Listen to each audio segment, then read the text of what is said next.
E hoje é um dia especial aqui no centro que a gente está recebendo o pessoal da administração, o pessoal do Moza, que se formou na Unopar. E é o Moza, o Rafael, o Rogério, a Márcia, a Cristina e o Fabrício, que não pode vir, não está aqui. Parabéns a todos vocês por essa etapa encerrada e sucesso, tá? E vou fazer uma oração para a gente poder dar início e passar para o João, ele começar o estudo da noite. Senhor Jesus, peço a sua bênção mais uma vez aqui hoje reunidos para falarmos sobre os seus ensinamentos, sobre a doutrina espírita. Pedimos hoje que esteja no coração de cada um de nós aqui presente. Peço a espiritualidade da casa, os amigos da casa, que envolvam o João nesse estudo de hoje e que nós estejamos de coração e ouvidos abertos a essa mensagem. Que assim seja. Boa noite a todos. Vamos falar sobre a reencarnação. A reencarnação é um dos pontos basilares da doutrina espírita. A doutrina espírita se funda nessa tese, na teoria da reencarnação, que para nós espíritas é uma certeza. E a reencarnação, de certa forma, quase que ela é uma crença do inconsciente coletivo. Mesmo as pessoas que não são espíritas costumam, às vezes em tom de brincadeira, dizer: olha, na próxima encarnação eu quero vir dessa ou daquela outra forma, né? Então a gente sempre brinca assim, mas no fundo talvez seja um conhecimento inconsciente que a gente tem dessa realidade da reencarnação. Foi feita uma pesquisa há algum tempo e essa pesquisa trouxe como resultado que 60% dos católicos acreditam na reencarnação. É um dado aí interessante. Então nós vamos ver em que se funda a lógica da reencarnação. Uma frase para a gente refletir logo de início: a maior de todas as ignorâncias é rejeitar uma coisa sobre a qual você não sabe. O autor H. Jackson Brown. Eu particularmente custei para aceitar a tese da reencarnação. Eu já cheguei a debater com uma pessoa, ele defendendo a reencarnação e eu numa posição contrária. E eu cheguei até a ganhar a discussão, porque eu consegui, naquele momento, ter argumentos mais fortes do que ele, porque, na verdade, ele não tinha muito argumento e eu havia lido alguns livros que me forneceram argumentos contrários à reencarnação. E hoje eu me lembro disso, eu chego a achar até um pouco de graça, porque esse companheiro hoje, vendo que eu sou reencarnacionista, que eu sou espírita, já comentou comigo, relembrando esse fato. O próprio Allan Kardec, sendo ele de família católica, ele não aceitou, a princípio, a tese da reencarnação. Somente depois que ele foi convencido pela lógica, ele já começando os seus estudos, as suas pesquisas espíritas e as entidades espirituais falando para ele sobre a reencarnação, somente confrontando isso com a lógica, com a razão, ele se convenceu de que seria a coisa mais correta, mais justa, que explicasse tantas coisas até então inexplicáveis para ele. Noções básicas de lógica. Aristóteles foi o fundador da lógica, filósofo grego, né, que viveu entre 384 e 322 a.C. Então, como que a gente vai utilizar a lógica? É muito comum, todos os dias, ouvirmos alguém falar que alguma coisa não é lógica, que alguma coisa é lógica ou não tem lógica. A gente usa essas palavras sempre. Porém, pouquíssimas pessoas sabem fazer isso com embasamento. Então nós vamos ver que a lógica é a única ferramenta que pode nos orientar em direção à verdade, ou o mais próximo possível dela. Então a gente não pode nunca abrir mão de usar a lógica, de usar a razão. Sem a lógica, ficamos reféns dos dons da verdade, dos dogmas absolutos que não podem jamais serem questionados. Então, nos apresentam um dogma e a gente não pode questionar. É assim porque é. Isso é mistério. Nós não estamos prontos para entender. Muitas vezes diz, é mistério de Deus. Você não tem que ficar tentando entender essas coisas. Mas se o próprio Deus nos deu a inteligência, foi para nós usarmos a razão e confrontarmos tudo com a lógica, né? Deus não nos daria a inteligência e depois pedir que nós aceitássemos algo sem passar pelo crivo dessa inteligência. E aí a gente pergunta, Deus é justo? Quando Allan Kardec coloca o seguinte: para você debater questões do Espiritismo, em primeiro lugar você pergunta à pessoa, você acredita no Espírito? Você acredita que o Espírito sobrevive à matéria? Se ele não acredita, acabou a discussão, não há o que discutir. Então, para a gente discutir a lógica da reencarnação, é preciso acreditar em Deus. Se não se acredita em Deus, não há o que discutir. E acreditando em Deus e nos seus atributos, vem a pergunta: Deus é justo? Resposta: sim. Todos aqueles que acreditam na existência de um ser criador de todas as coisas, admitem que ele é perfeito e possui todas as virtudes. Então, todos aqueles que acreditam no Criador Supremo, no Criador do Universo, numa força maior, acreditam que essa força, que essa energia é justa, que ela possui todas as virtudes. No caso, Deus. Seria ilógico imaginar Deus sujeito às nossas imperfeições, um Deus parcial, um Deus vingativo, um Deus que tem preferências por determinadas pessoas, por determinadas raças. Isso é incompatível com a natureza de Deus. Portanto, se Deus é perfeito, é acima de tudo justo. E justiça, segundo o dicionário, é nada mais, nada menos do que a virtude de dar a cada um aquilo que é seu, não é? Então, um patrão justo, o que ele faz? Ele paga um salário justo, mas ele não paga o mesmo salário para o administrador da empresa que ele vai pagar para o porteiro da empresa, não é? O administrador é um profissional mais qualificado. Então, ele vai ser justo com o administrador, pagando o salário de administrador, e vai ser justo com o porteiro, pagando o salário de porteiro. Então, a virtude é dar a cada um aquilo que é seu, por direito. Está no dicionário Aurélio. A justiça, né, é a virtude de dar a cada um o que é seu, sendo Deus justo, né? E aí a gente chega na primeira premissa: Deus é justo. Isso aí é um ponto pacífico para nós, né? Acredito eu que estamos aqui analisando a lógica da reencarnação. Seria justo impor um sofrimento a alguém sem que este tenha merecido tal sofrimento? Veja bem, Deus é justo. Seria justo fazer alguém sofrer sem merecimento? Resposta: não. Tal ação vai de encontro ao próprio conceito de justiça, visto acima, né?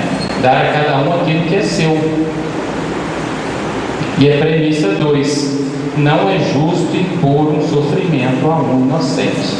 Deus é justo, premissa 1. Premissa 2: não é justo impor um sofrimento a um inocente. Deus não pode ser justo e cometer injustiças ao mesmo tempo. É impossível. Um justo não comete injustiça. Se existisse apenas uma vida, então Deus estaria impondo a alguns, desde o nascimento, sofrimentos terríveis, sem que os mesmos tenham merecido.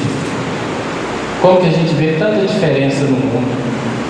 Pessoas que nascem na completa miséria, outros que nascem em berço de ouro. Alguns têm a beleza, a saúde, outros a deficiência física, a saúde frágil.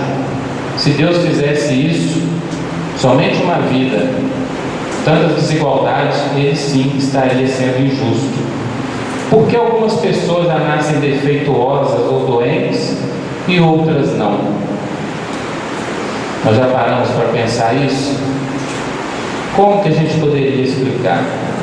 Seria justo que Deus fizesse pessoas sofrerem desde o nascimento por algo que elas não fizeram? Ou pelo que outras pessoas fizeram? Vocês devem conhecer gente que sofre desde o nascimento, né? Nasce já com deficiências, com alguma enfermidade, desde o nascimento, e sofre a vida toda. Qual a explicação para as pessoas que nascem defeituosas, paralíticas, doentes ou cegas, enquanto outras nascem perfeitas e saudáveis? Será que eu que sou perfeito, saudável, unido? Um exemplo, estou me referindo a mim especificamente. Será por quê? Deus foi com a minha cara? Eu sou sortudo? E a justiça? Na foto ao lado vemos duas crianças. Por que uma delas é perfeita e a outra paralítica de nascença?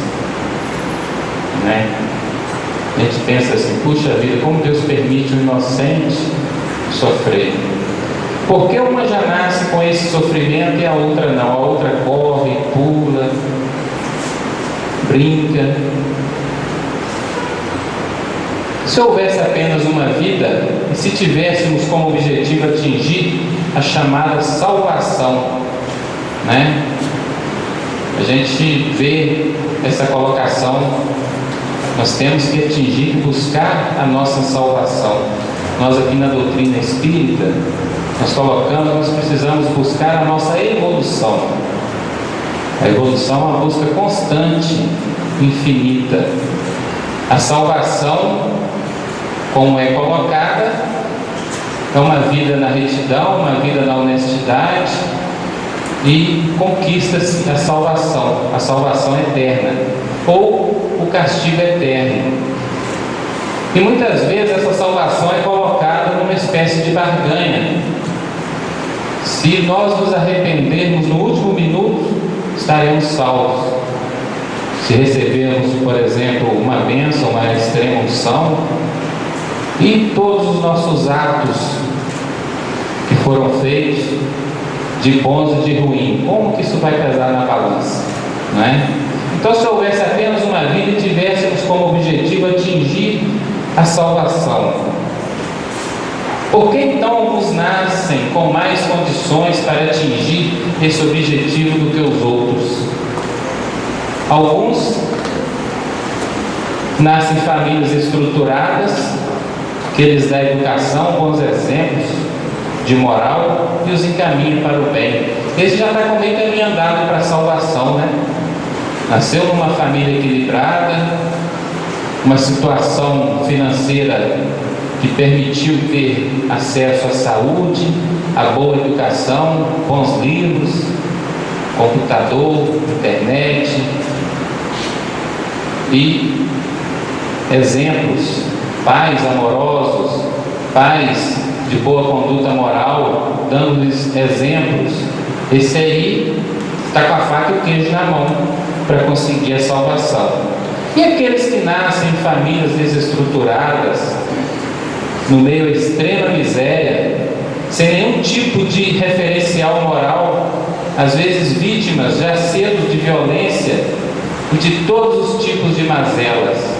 Olha que desigualdade, não é?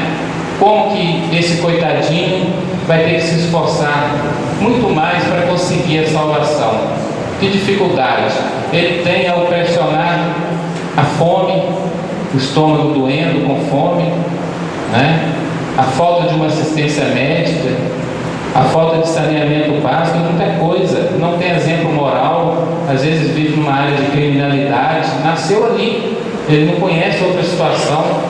Daí a pouco ele vai começar a ser aviãozinho do tráfico, né? Daí a pouco já colocaram um fuzil na mão dele. E a salvação dele? Para onde que vai? E a justiça divina? Como é que fica nessa situação? E além disso, mesmo enfrentando todas essas adversidades, tais pessoas ainda teriam que ser julgadas após a morte e poderiam até mesmo ser condenadas à pena eterna. Pecou, matou, roubou, vai para o inferno, pelos erros que cometeram em apenas uma vida. Eu não estou aqui, gente, me desculpem se eu estiver deixando transparecer nas entrelinhas crítica a essa ou aquela religião, não, de forma alguma. Eu nasci em família católica, a minha família continua sendo católica, só eu que me tornei espírita. Então eu passei pelos sacramentos da Igreja Católica, todos eles, e fui criado nessa religião. Então admiro muito, como admiro todas as religiões. A melhor religião é aquela que nos torna melhor, né? Nós estamos aqui fazendo uma discussão lógica e racional, esse é o nosso objetivo. Quanta desventura e quanta injustiça. Imagina esse coitadinho que nasceu lá na favela e a vida dele foi toda atravessada e ele se viu fazendo um monte de besteira e ele ainda vai ser julgado. E o outro que nasceu na condição favorável também vai ser julgado. Além de se serem injustiçados pela sociedade, seriam injustiçados pelo próprio Deus. Mas Deus é justo, não é? Nós não concordamos com isso, pelo menos creio eu. Como explicar o caso de pessoas que, mesmo tendo sido boas durante toda a sua vida, são surpreendidas com doenças terríveis, ou são vítimas de terríveis acidentes, né? A pessoa é boa, só faz o bem, de repente bate um câncer nela. Olha só, sofre um acidente, fica paralítico, morre num acidente, que a gente fala, aqui a gente usa o termo desencarnar, porque a morte não existe, o espírito é imortal, nós somos espíritos, estamos encarnados, mas somos espíritos. E aí, né? Interessante que quando acontece uma tragédia coletiva, igual quando caiu aquele avião da Air France, e aí começam a surgir as histórias, e a gente vê que desencarna nesses acidentes muita gente boa. Desencarnou um senhor que era de um país aí, eu não sei se ele era do Líbano, era de uma raça que vivia espalhada pelo mundo e que era vítima de preconceito, tipo, vamos dizer assim, os judeus, os muçulmanos, eu não me lembro bem qual. E esse senhor, ele era um milionário que ele visitava essas comunidades pelo mundo afora, que eles se reuniam em comunidades, moravam próximos, e ele fundava escolas, creches, hospitais, uma pessoa maravilhosa, um grande filantropo. E ele morreu nesse acidente da Air France.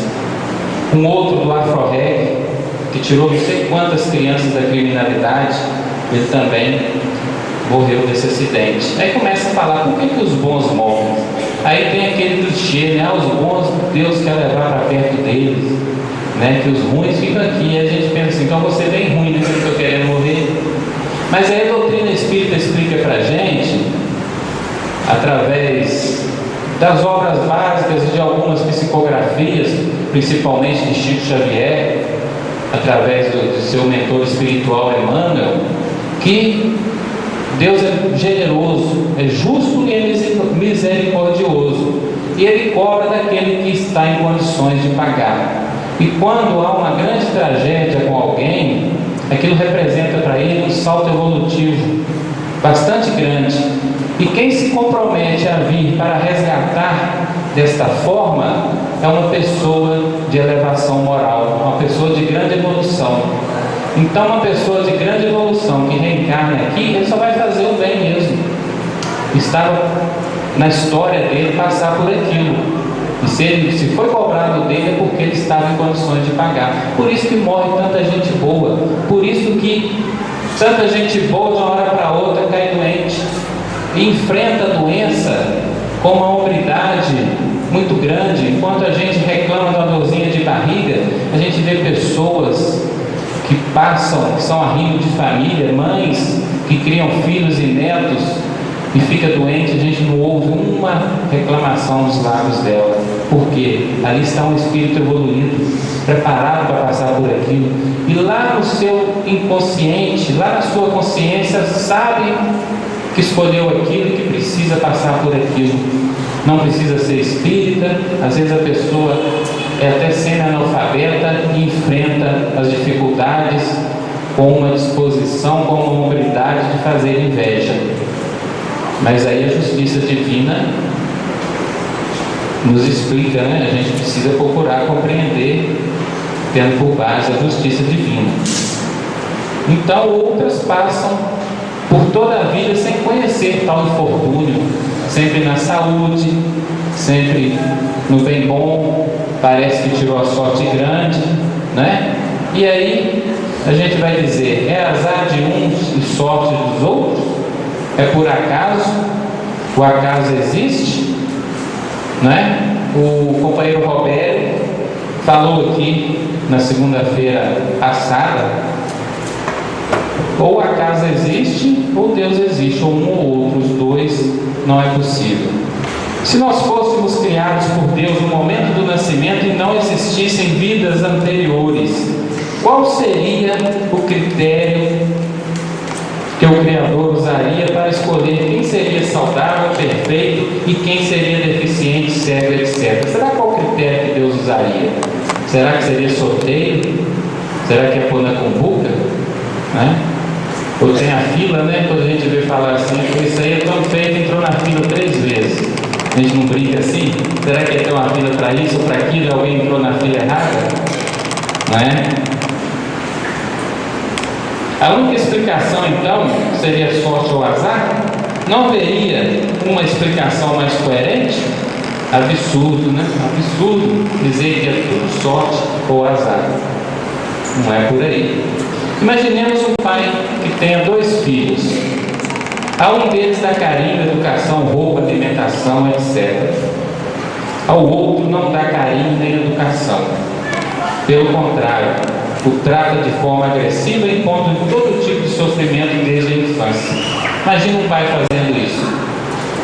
Vocês conhecem algum pai que seria capaz de fazer isso? Tratar um filho com carinho, com amor, dando tudo de bom, e ao outro, ao contrário, com agressividade. Tudo isso sem nenhum motivo que justificasse tal tratamento. Seria justo? É claro que não. Ora, se não é justo que um pai proceda dessa maneira, será que Deus, sendo infinitamente sábio, poderia agir assim? Vamos refletir. É evidente que não. Outros dizem que sofremos devido ao que nossos pais ou antepassados fizeram. Inclusive na Bíblia tem uma pergunta, né? Naquela época existia essa crença. Mas essa passagem bíblica, quando Jesus mostra o cego de nascença, então, quando um dos seus discípulos pergunta, Senhor, quem sofreu para que este viesse cego? Ele ou seu pai? E aí deixa subentendido, ou até de forma clara, que naquela época a crença da reencarnação era comum. Se eles perguntaram se aquele homem estava cego porque ele havia pecado, supostamente, e se ele era cego de nascença, quando então que ele havia pecado? Numa outra existência, não é? Se a reencarnação não existisse, Jesus teria repreendido aquele apóstolo. Falou, mas que negócio é esse que ele pecou? Se ele nasceu Se ele nasceu cego e não existe a reencarnação, isso não é? Ao contrário, ele respondeu, nem ele, nem seu pai, mas para que a obra se faça. Então ele mostrou que aquele cego estava naquela situação passando por uma prova e que caberia a ele naquele momento participar daquele evento histórico de ser curado por Jesus, que nem ele nem seus pais haviam sofrido, haviam pecado para que ele viesse daquela forma.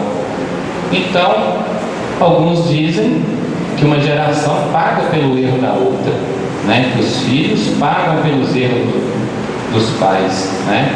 A gente vê falar isso. Ou até mesmo pelo pecado original cometido por Adão. Essa apresentação, ela está feminista, né? Cometido por Adão e Eva. Porque Adão não pecou sozinho, né? Então são os dois. Precisa corrigir isso aí. Novamente perguntamos: teria sentido alguém pagar pelo que outra pessoa fez? Imagina uma pessoa sendo presa porque seu pai cometeu um crime e a polícia não conseguiu prendê-lo.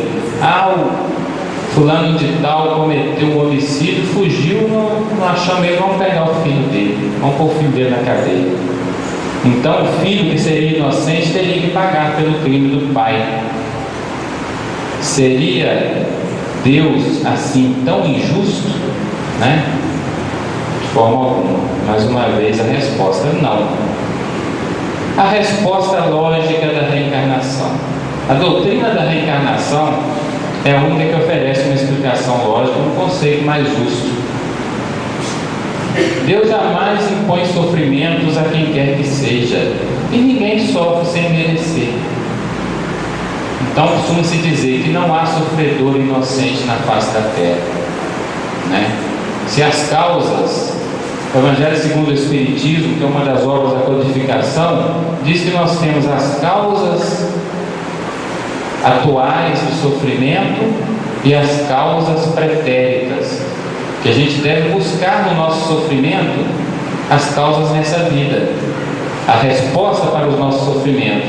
Depois de um exame minucioso, sincero, se nós não tivermos encontrado a causa do sofrimento em algum ato nosso, alguma situação nessa existência, é porque a causa está numa existência passada. Porque, como dissemos no início, nós partimos do pressuposto de que Deus é justo. Se nós estamos sofrendo, a justiça disso, né? Então ninguém sofre sem merecer. Objetivo da encarnação. No Livro dos Espíritos, a questão 132, Allan Kardec pergunta: qual o motivo da encarnação? A espiritualidade responde que ela é para nós uma necessidade, para que nós possamos alcançar a perfeição. Então nós estamos aqui para evoluir, e também nós precisamos participar, colaborar para a obra geral. Que obra é essa? A obra de Deus, de melhoramento do mundo, melhoramento da humanidade. Então a gente evoluindo, automaticamente, nós nos tornando melhores, nós estaremos colaborando com a coletividade. E ao colaborar com a coletividade, estaremos também buscando a nossa evolução, nos tornando melhores. Então nós precisamos evoluir e oferecer o retorno para a sociedade, para a humanidade, para o nosso mundo, para o nosso planeta. Porque o conhecimento que fica guardado conosco, a qualidade que nós adquirimos, que não serve para ser colocada a trabalho do progresso sobre todos os aspectos, o progresso moral, intelectual, material, ele é vão, né? Então, à medida que vamos adquirindo experiências com as encarnações sucessivas, nós vamos nos capacitando para dar a nossa cota de participação na obra da criação. Quando a gente vê alguém como um Thomas Edison, que tantas invenções trouxe para a humanidade, quando a gente vê um Gandhi, que tão belo exemplo deu, a gente vê qual a história que há por trás desse espírito, quantas encarnações ele passou se capacitando, se aperfeiçoando, a fim de dar aquela cota de participação imensa para a história e para o progresso da humanidade. E assim muitos outros, né? Madre Teresa, uma infinidade aí de exemplos que nós temos de pessoas que fizeram grandes feitos. Então Deus criou leis sábias e justas que regem a harmonia de todo o universo. Dentre tais leis, podemos destacar 3 delas. As leis morais, as leis naturais, foram elencadas por Allan Kardec no Livro dos Espíritos, são 10, né? Aqui nós vamos citar 3 leis divinas que regem a nossa vida: a lei da evolução, a lei do livre-arbítrio e a lei de causa e efeito. A lei de evolução: tudo no universo caminha para a evolução. A evolução, a gente costuma dizer que é a nossa única fatalidade. Nós estamos fadados a evoluir. Então, outra história é aquela de muito será pedido a quem muito foi dado. Na medida do nosso conhecimento está a nossa responsabilidade. Quanto mais sabemos, mais responsabilidade nós temos. E aí alguns dizem, então é melhor ficar na ignorância, né, para a gente não ter que assumir responsabilidade.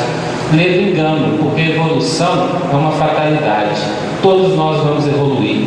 E já que temos que evoluir, que seja mais rápido, que nós tomemos consciência disso e gosto pela nossa evolução, que possamos trabalhar melhor, né? Seja no mundo mineral, vegetal, animal, espiritual, tudo evolui. Os espíritos têm as escalas dos espíritos, eles evoluem. A natureza, tudo evolui. Está comprovado já há bastante tempo cientificamente que a espécie humana evolui. Hoje eu estava ouvindo alguém falar que a nossa consciência ela data de 100 mil anos. De 100 mil anos para cá somente que nós adquirimos a consciência.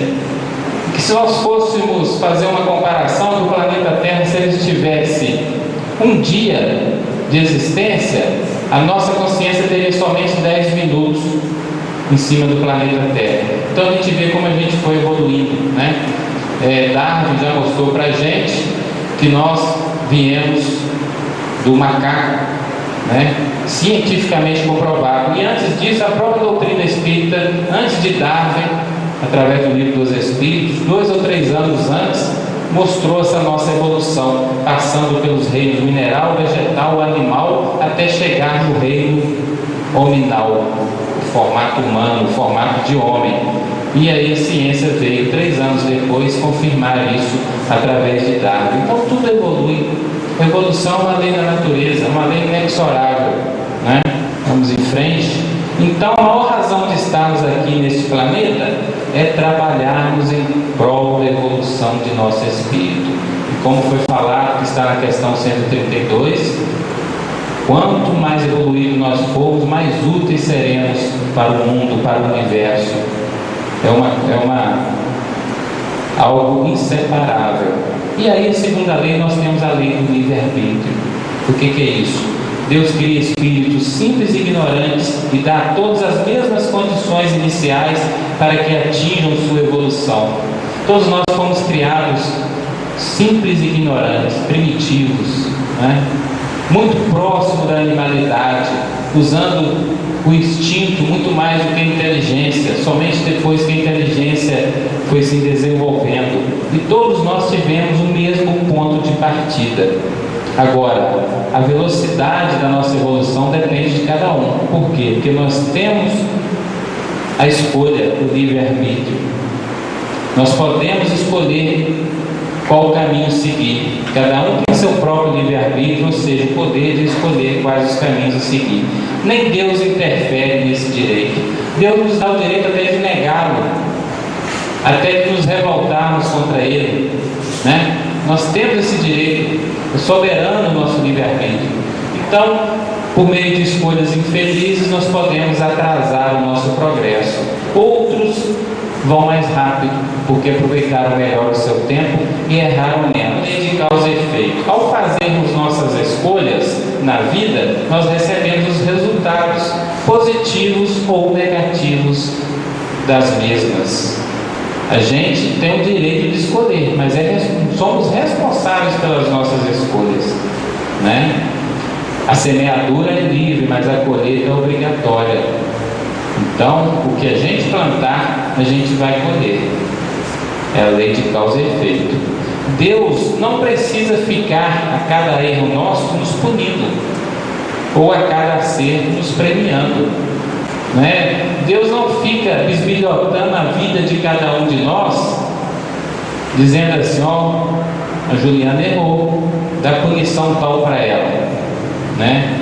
Aí fica olhando assim: ó, o Moza fez uma coisa boa, vamos dar uma premiação para o Moza. Não, isso são leis, é a providência divina que a tudo rege. Deus é onipresente, Ele se faz presente em todos os momentos, em todos os lugares, e a sua lei a tudo rege. Isso é automático. Todo gesto gera uma consequência, é automático e não tem retorno, seja para o bem, seja para o mal. Então não precisa, a gente precisa, usando a razão e a lógica, parar de ver Deus como um Senhor soberano que aponta o dedo. Não, Deus é uma energia, Deus é uma causa primária de todas as coisas, né? Então Deus é impessoal, Deus não tem caprichos, né? Deus não é uma pessoa, não está personalizado, né? Então a providência divina tudo rege. E quanto mais cedo a gente se convencer disso e se colocar ao sabor das leis divinas, melhor para nós. Deus nunca pune ninguém. Nós mesmos nos punimos através de ações erradas. Todo erro já traz em si um castigo. Mais cedo ou mais tarde ele vai acontecer. A Terra é como uma grande escola na qual os alunos podem escolher estudar e passar de ano, ou então não estudar e repetir o ano. Vocês já perceberam que quando a gente erra, a gente está fadado a repetir aquele processo todo novamente, né? Na vida também é assim. A Terra é uma escola. Dizem que o ser humano é o único animal que tropeça 2 vezes na mesma pedra. Então a gente vê pessoas numa única existência cometendo o mesmo erro, tropeçando na mesma pedra. Por quê? Porque ainda tem uma fraqueza, ainda não conseguiu vencer as suas limitações. A gente vê pessoas, eu conheço uma pessoa boníssima, trabalhadora, talentosa, que trabalha, consegue atingir uma situação de equilíbrio financeiro, uma situação confortável, de repente mete os pés pelas mãos, começa a, vamos dizer no popular, né? Cai na gandaia, esquece que tem uma esposa maravilhosa em casa, que tem filhos que dependem dele, sobretudo para dar um bom exemplo moral, e começa a gastar na noite com aventuras, e a vida dele vira um sufoco.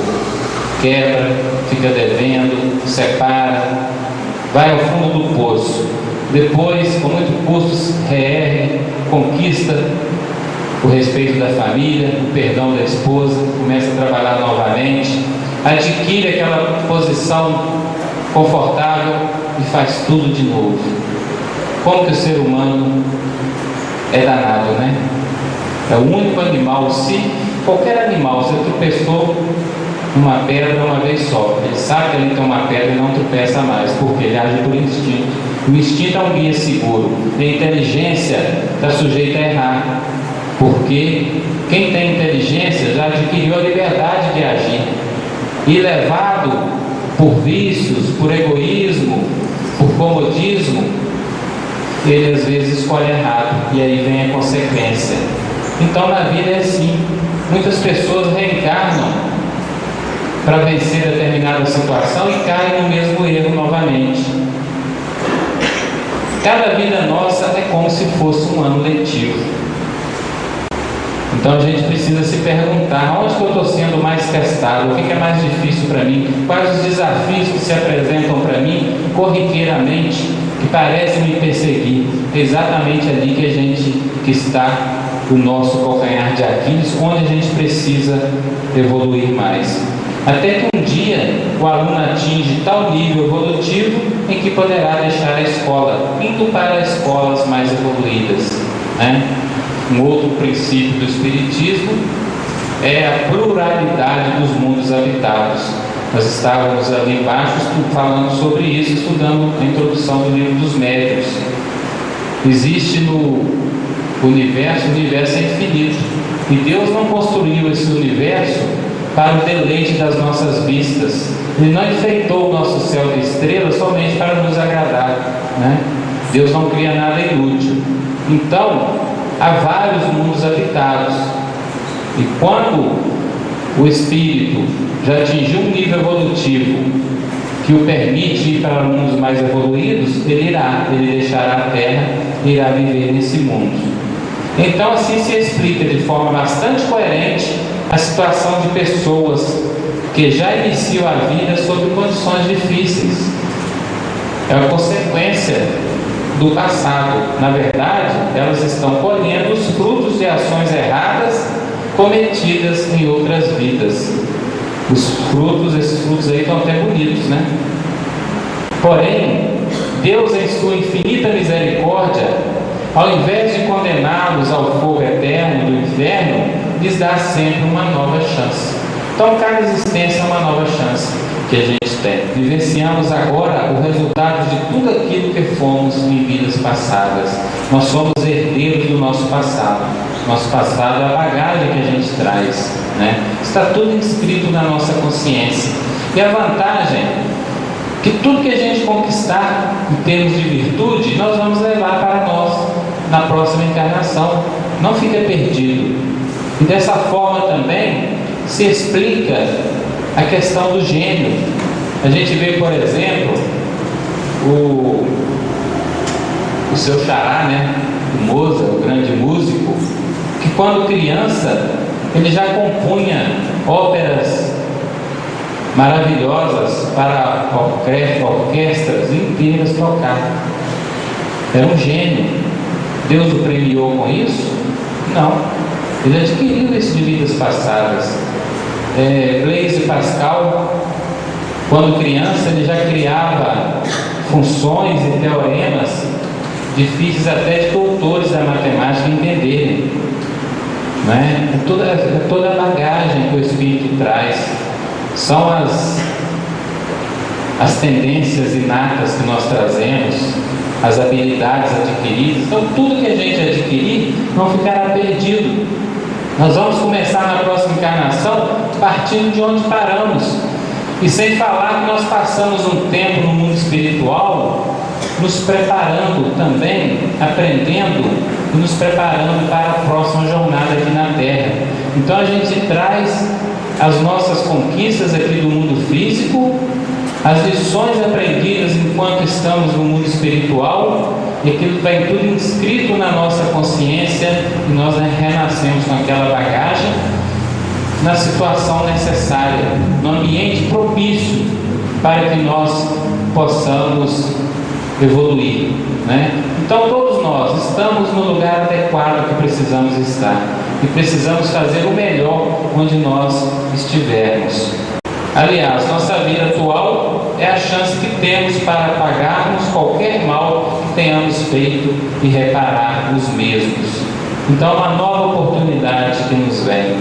Somente espíritos muito evoluídos que reencarnam em missão, como foi o caso de Jesus, né?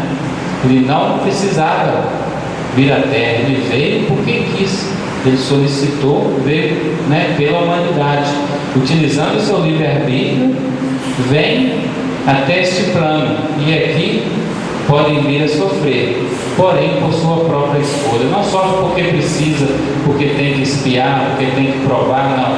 Sofreu por sua própria escolha, para que através dos seus exemplos possam trazer luz à humanidade, a que tanto amam. Nós, ainda imperfeitos, estamos sujeitos à expiação. Colhemos hoje o que plantamos ontem em outras vidas. E colheremos amanhã o que estivermos plantando hoje. Até que venhamos atingir um grau de perfeição e pureza espiritual em que não precisaremos mais reencarnar na Terra. Mas estamos ainda distantes disso, de continuarmos nossa evolução em planos espirituais mais elevados. E o que esse conhecimento da reencarnação pode trazer para a gente? Além desse esclarecimento quanto às desigualdades aparentes que nós vemos, ela também visa nos trazer motivação para suportar o mal. Por quê? Porque haverá justiça, né? A gente às vezes se revolta com determinadas injustiças. Não quer dizer que nós devemos ser acomodados quanto às diferenças, não. Nós devemos sim trabalhar pela igualdade, pela justiça, mas sem revolta, porque a justiça, em última instância, é de Deus.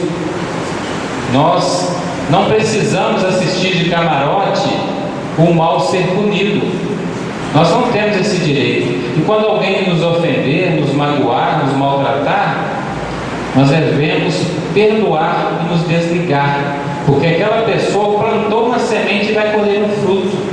Mas não seremos nós o lavrador daquela semente, não seremos nós o juiz daquela sentença. Ele conquistou para si um castigo inexorável, mas é o universo que vai cobrar dele. E se nós ficarmos ligados a ele, nós estaremos sim atrasando a nossa evolução, estaremos trabalhando contra nós mesmos. Então, há uma motivação para perdoar, né? Haverá correção. Ele vai pagar, mas não é para mim. Para resistir ao mal, à corrupção, aos inimigos, aos desvios morais, muitas vezes por uma pressão grupal, um grupo de jovens, um grupo de amigos que às vezes numa diversão se dão a fazer alguns desvios morais que a gente pensa assim, isso é coisa à toa, né? Uma pequena corrupção, como se existisse a pequena corrupção. Não, isso é coisa à toa, todo mundo faz, né? Bobo é quem não faz. A lei da reencarnação, gente, nada fica impune. Então a gente se vê motivado a ter forças para resistir, né? Para saber como agir com o inimigo, no sentido de perdoá-lo e seguir a nossa própria vida. Motivação para trabalhar pela nossa evolução. Vale a pena, há lugares e vidas melhores, né? Não é aquela questão do empregado revoltado com o patrão maltratando o empregado. Existe no livro dos Espíritos a lei do trabalho que fala sobre isso. Somente a educação moral que pode trazer um equilíbrio nesse setor. Mais uma vez eu digo, não quer dizer que nós não devamos lutar para que a justiça se impere, mas lutar com inteligência, com amor, sem revolta. Então, haverá lugares e vidas melhores. E essa vida também pode ser melhor, desde que nós saibamos agir com as situações, entendendo que toda situação que surge para nós foi atraída por nós. E que se nós remarmos contra a maré, será pior. Nós precisamos parar, pensar por que eu estou passando por essa situação. Por que eu preciso aprender com isso? Né? E para ter fé no futuro. Motivação para fazer o certo mesmo que ninguém saiba. Olha só que interessante. Nós estamos cercados por uma multidão de testemunhas que estão nos acotovelando. Palavras de Paulo de Tarso, né? Nós não fazemos nada escondido. Então a gente está sozinho fisicamente fazendo uma coisa errada. Mas se a gente sabendo disso, a gente vai ter motivação para fazer o certo, mesmo que ninguém veja e mesmo que ninguém saiba. Ninguém precisa saber o bem que a gente faz, o certo que a gente faz, não. Isso é obrigação, né? A gente precisa receber aplauso porque fez o correto, mas se fizer errado, precisamos receber a punição. Não fazer errado mesmo que todos façam. Está todo mundo fazendo errado, eu vou fazer também. Não é por aí. E o meu compromisso com a minha evolução? Agora que eu estou tomando consciência disso, né? Resistir ao erro, mesmo que ninguém resista. É complicado, né? A pressão é muito grande. Motivação para resignar-se, para ter fé e esperança, para aliviar a dor da perda, para não temer a morte. A gente sabe que a morte não é o fim de tudo. Para viver feliz apesar de tudo, a justiça em tudo, mesmo que não pareça. Então a gente sabendo que Deus é justo, que Deus está no comando, né? A gente sabe que tudo que acontece é justo sob a ótica da natureza divina. Alguns motivos podem vir de outras vidas, né? A nossa bagagem do passado. Vale a pena fazer direito para esta e para outras vidas. Nós estamos colhendo o que plantamos ontem, mas amanhã vamos colher o que estamos plantando hoje. Então vamos nos preocupar, ter cuidado com o nosso plantio atual. Então, gente, dentro da doutrina espírita, há muito o que se estudar sobre como se dá esse retorno, o retorno ao mundo espiritual quando há o desencarne, como se dá essa atração para aquela família que a gente está reencarnado, como que nós sempre reencontramos aquelas pessoas que amamos, que a morte não separa essas pessoas, que nós evoluímos em grupos familiares, grupos de cidades, de países. Dificilmente alguém aqui do Brasil vai reencarnar num país do exterior. Acontece, mas normalmente nós evoluímos em grupos. Por quê? Nós vivendo aqui em grupos, é no meio do grupo que eu adquiro débitos e créditos que vão resultar na necessidade de voltarmos novamente juntos para resgatarmos, para expiarmos, para repararmos os nossos erros. Então não faz muito sentido eu ficar reencarnando cada reencarnação num país, não. Então são várias leis, várias situações que nós falamos de um modo geral, tendo em vista a injustiça aparente, a desigualdade que nós vemos, explicado pela lógica da reencarnação, né? Mas são uma série de princípios, de explicações, de exemplos que nós encontramos dentro da doutrina espírita. E nós agradecemos a visita de todos os visitantes, a presença de todos os companheiros da casa, né? A atenção, mais uma vez parabéns para os formandos e seus familiares que estão evoluindo, né? E adquirindo suporte para colaborar melhor na obra da criação. E é o que todos nós estamos fazendo de uma forma ou de outra. Muito obrigado, muita paz para todos e realizações na carreira que os aguarda.